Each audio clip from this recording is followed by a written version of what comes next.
So there's one thing Albert Breer said, which I found interesting, is the timing. If the Seahawks sit there and make a decision on Russell Wilson, I just have a sense of things, and I'm not. This is not based on any insider information. How does that sound? It's just getting a sense and getting a feel and just watching it. You just get the sense that Russ knows it's over. Am I wrong? No, I don't think so. And you just get the sense that he knows it's over there, and there has to be stuff going on behind the scenes that everybody's kept in-house. There has to be. Again? Because there's been multiple stories over the years. But we haven't heard anything. There's been nothing except, hey, there were a whole bunch of, he changed his no-trade clause teams that he can. Yep. Right? But there's nothing to do with that. There's nothing there. I just don't know, other than that spidey sense that I've got.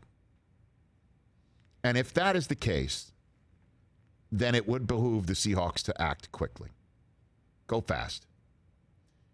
As Albert said, it helped the Lions and the Rams to go quickly on Matthew Stafford.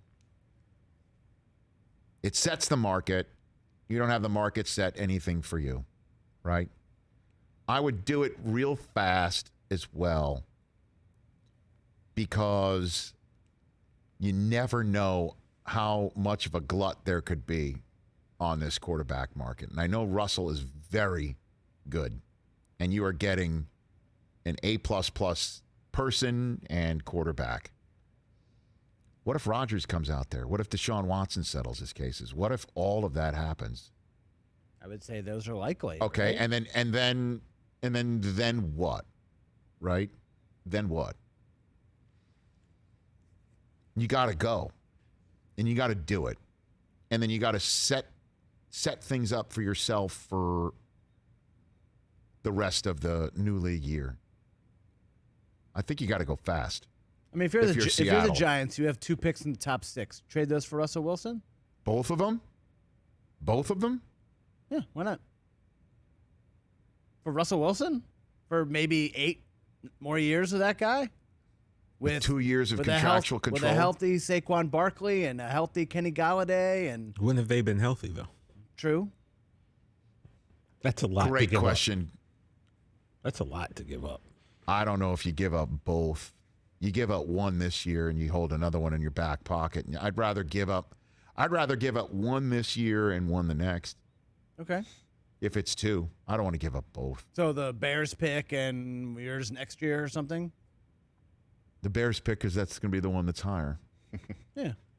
Better. And then 3 in 2023, or a player or whatever. Yeah. I'm sure that's what he would want, right? To be in New York. Yeah, I would think so.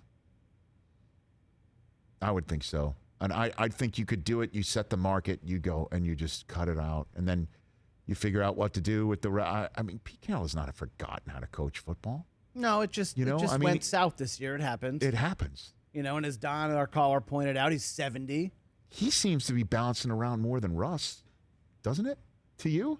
Well, he is the world's oldest teenager according to Jim Brockmeyer. Yeah. I mean, and you got to go, like I say, you got to go fast. Don't let it linger. Don't let it go. But then, like you said, like the Deshaun Watson is going to be out there. Right. Like, why would you he's going to play next year? Go fast before any of that happens.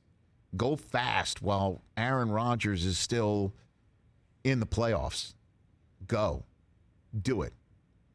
Before anything else happens. Before there's another situation that crops up. Right? It's not like he's going to go to Green Bay if Rodgers leaves. No. It's not like that's going to happen. Definitely not. So go. Go fast and let it be known within the world that this is within. I guess that would get out right away. Although it didn't get out with Stafford, did it? Not really. All of a sudden it was out and then he was gone. Gone. Yeah. Boom. again, like I said, I just get the sense that this is the way they should. I mean, you rebuild fast and you go. Now the question is, who's your quarterback in Seattle? What do you do there? Deshaun Watson? I mean, would that keep Pete Carroll around? But then you'd have to take all the draft capital that you just got and send it to Houston. That's fine. No, right? you need the draft capital to build your team back. But you also need to keep DK Metcalf happy and in a uniform.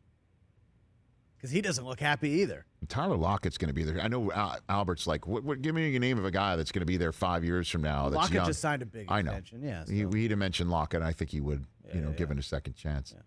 He mentioned Cleveland as a spot for Russ. Now that's interesting. I mean, then you just dump Baker now. Don't forget, there's a 5th year that's coming. Or that 4th year. What are you going to pick up his 5th year option at all? You just say that's it. We're done.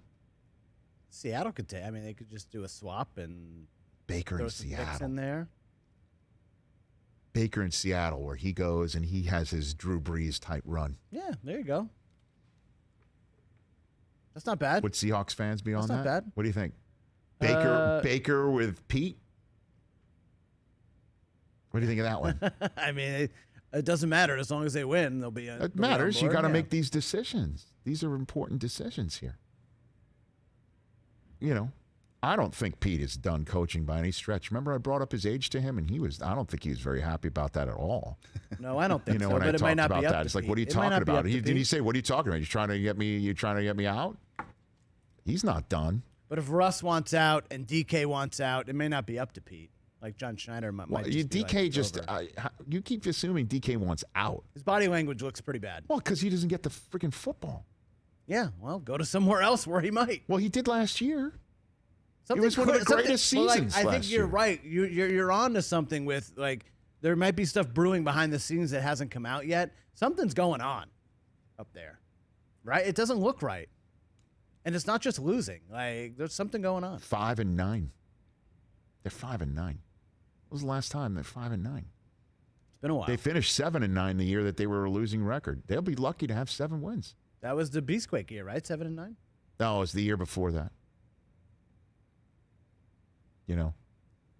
So it's been a while. They went 7-9 in the year post, Hasselbeck, and I think that's what that was. I looked it up. So, oh boy, what a loss that was for them last night. They got hosed by that pass interference call. That was pass interference that they didn't call. They got totally hosed on that. Hey, you watched all the way to the end. Thanks for that. Watch more right here.